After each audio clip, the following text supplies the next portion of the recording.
10,000 monsters एक साथ सलामारिया पर अटैक कर देते हैं। हीरो पार्टी भी पीछे हटने का फैसला कर लेती है, लेकिन एक ऐसा इंसान है जो पूरी मॉन्स्टर आर्मी के सामने अकेला खड़ा हो जाता है। आखिर कोजी अपनी जान दांव पर क्यों लगा रहा है, और उसके पास्ट का ऐसा कौन सा राज है जो हीरो पार्टी की सोच ही बदल देता है। चलिए देखते हैं। एपिसोड की शुरुआत सलामारिया सिटी से होती है, जहां अचानक मॉन्स्टर्स का ज़बरदस्त हमला हो जाता है। हर तरफ अफरा तफरी मच जाती है। लोग अपनी जान बचाकर इधर उधर भाग रहे होते हैं। इसी बीच कोजी बिना किसी दार के मॉन्स्टर्स का सामना करता हुआ नजर आता है, और एक के बाद एक मॉन्स्टर्स को ख़त्म करने लगता है। दूसरी तरफ हीरो पार्टी अभी भी कोजी को ढूंढ रही होती है। उन्हें शक होता है कि कोजी डीमंस के साथ मिल चुका है, और अब वो इंसानों के लिए खतरा बन सकता है।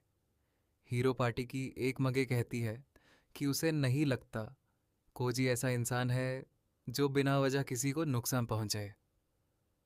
लेकिन दूसरी मगे तुरंत उसकी बात का विरोध करती है। उसके हिसाब से कोजी पहले भी डीमंस के साथ नज़र आ चुका है, इसलिए उस पर भरोसा करना बेवकूफ़ी होगी। पहली मगे फिर याद दिलाती है कि जब वो सब पहली बार कोजी से मिले थे, तब उसने ना किसी पर हमला किया था और न ही किसी को तकलीफ पहुंचाई थी। हीरो रेक्स भी सोच में पड़ जाता है और कहता है कि शायद कोजी यहाँ से जा चुका होगा, लेकिन उसके साथी मना कर देते हैं। वो कहते हैं कि डीमन किंग की बेटी को इतनी आसानी से नहीं छोड़ा जा सकता। क्या तुम डीमंस की साइड पर चले गए हो?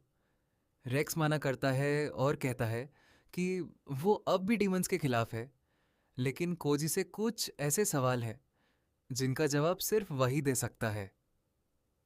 तभी उन्हें दूर से लोगों की चीखें सुनाई देती है। सब तुरंत उस तरफ दौड़ते हैं। वहां एक जायंट मॉन्स्टर एक आदमी को मरने ही वाला होता है। हीरो पार्टी की शील्ड मांगे टूरंट मैजिक बैरियर बनाकर उस आदमी को बचाने की कोशिश करती है। आदमी चिल्लाकर कहता है कि तुम लोग भाग जाओ, लेकिन मैंने मना कर देती है। वह कहती है कि लोगों की रक्षा करना ही उसका फर्ज है, लेकिन अगले ही पल जायंट मॉन्स्टर का भयानक पंच शील्ड तोड़ देता है। जैसे ही मॉन्स्टर फाइनल अटैक करने वाला होता है, तभी कोजी बिजली की तरह वहां पहुंचता है और सिर्फ एक ही अटैक में उस मॉन्स्टर को खत्म कर देता है।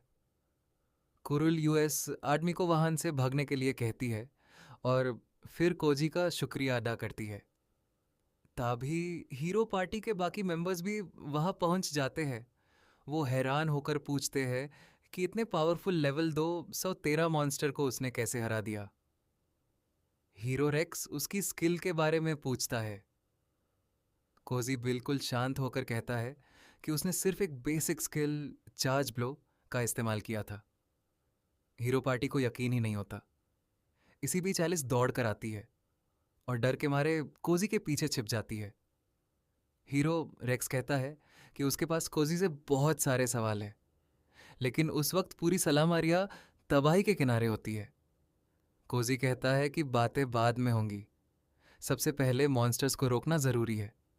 तभी एक गार्ड दौड़ता हुआ आता है और चिल्लाता है कि सब लोग तुरंत भाग जाओ। हीरो पार्टी कहती है कि वो मॉन्स्टर्स का सामना करेगी, लेकिन गार्ड जो बताता है उसे सबके होश उड़ जाते हैं। वो कहता है कि सिर्फ कुछ मॉन्स्टर्स नहीं, बल्कि लगभग 10,000 मॉन्स्टर्स की पूरी होर्ड सिटी की तरफ बढ़ रही है। ये सुनकर हीरो पार्टी भी शॉक हो जाती है। गार्ड बताता है कि उसने वॉच टावर से अपनी आंखों से ये सब देखा है। हीरो पार्टी समझ जाती है कि डीमन कास्टल पास होने की वजह से इतने हाई लेवल मॉन्स्टर्स इकट्ठा हो गए हैं। सलाम आर्या के एडवेंचरर्स उनका सामना नहीं कर सकते। हीरो रेक्स फैसला करता है कि सबसे पहले बचे हुए लोगों को इवैक्यूएट किया जाएगा। बेकार की कुर्बानी देने का कोई मतलब नहीं है। गार्ड तुरंत ईस्ट गेट को सेफ रूट बताकर सबको इन्फॉर्म करने चला जाता है। तब कुरिल कोजी से पूछती है कि क्या वह उनकी मदद करेगा। कोजी कहता है कि वह अपने दोस्तों को बुलाने जा रहा है। तब तक हीरो पार्टी एलिस का ध्यान रखे। हीरो रेक्स हैरान होकर पूछता है कि क्या उसे डर नहीं लगता कि वो एलिस को मार देंगे। कोजी मुस्कुरा कर कहता है कि अगर उनका इरादा एलिस को मारना होता तो वो ये बात उसे कभी बताते ही नहीं। जब तक उनकी बात नहीं हो जाती तब तक वो एलिस को कुछ नहीं करेंगे। इतना कहकर वो एलिस से वादा करता है कि वो ज़रूर वापस आएगा। कोजी के जाने के बाद हीरो पार्टी की एक मेंबर एलिस का मजाक उड़ाती है कि देखो, कोजी तुम्हें छोड़कर चला गया। लेकिन एलिस पूरे भरोसे के साथ कहती है कि कोजी कभी अपना वादा नहीं तोड़ता। अगर उसने हीरो पार्टी पर भरोसा किया है तो वो भी करेगी। कुरुल मुस्कुराती है और एलिस को गले लगाकर कहती है कि वो उसका वादा कभी नहीं तोड़ेंगे। उधार सिटी में एवैक्यूएशन शुरू हो जाता है। गार्ड सब लोगों को ईस्ट गेट की तरफ भेजने लगते हैं। इसी दौरान ताकाको और मेनो सलामरिया पहुंचते हैं। एलिस उन्हें देखते ही भागकर गले लग जाती है। हीरो पार्टी को तब पता चलता है कि ताकाको असल में लड़का नहीं बल्कि लड़की है।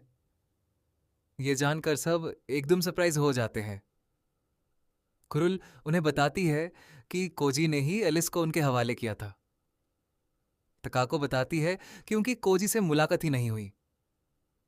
तभी एक गार्ड दौड़ता हुआ आता है और बताता है कि एक अकेला विलेजर हजारों मॉन्स्टर्स से लड़ रहा है। सब समझ जाते हैं कि वह कोजी ही है।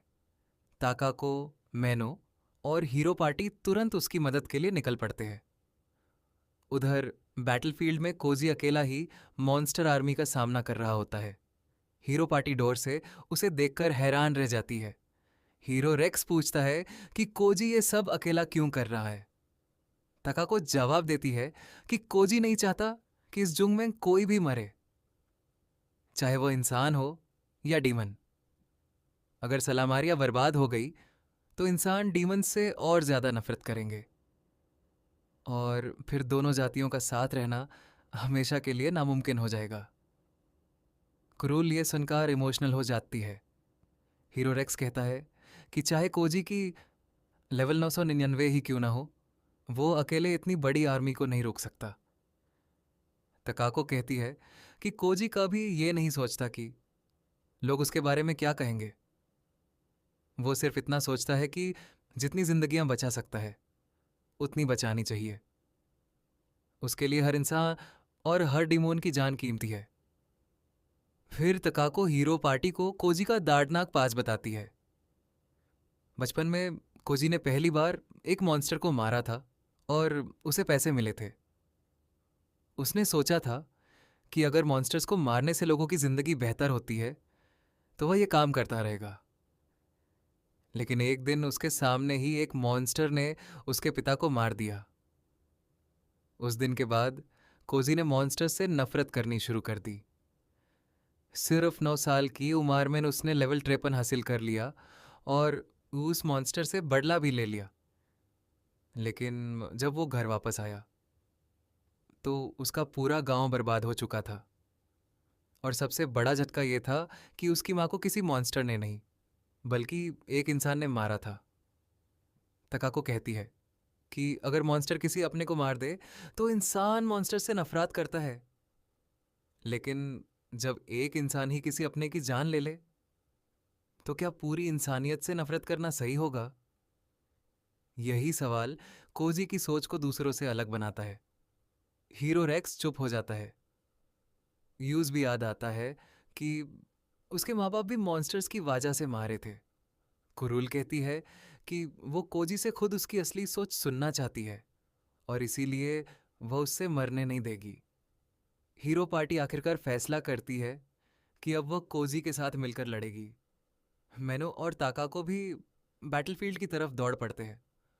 उधर कोजी बुरी तरह घायल हो चुका होता है। उसकी रिकवरी स्किल भी काम करना बंद कर देती है। मॉन्स्टर्स उसे घेर लेते हैं, लेकिन बिल्कुल सही वक्त पर हीरो पार्टी, मैनो और ताकाको पहुंच जाते हैं। हीलर तुरंत कोजी को हील करती है।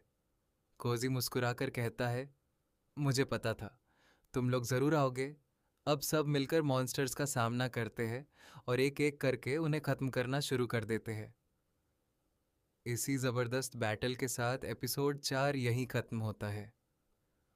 अगर आपको ये एक्सप्लेनेशन पसंद आई हो तो वीडियो को लाइक करना, चैनल को सब्सक्राइब करना और बेल आइकन ज़रूर दबाना। मिलते हैं नेक्स्ट एपिसोड के एक्सप्लेनेशन में।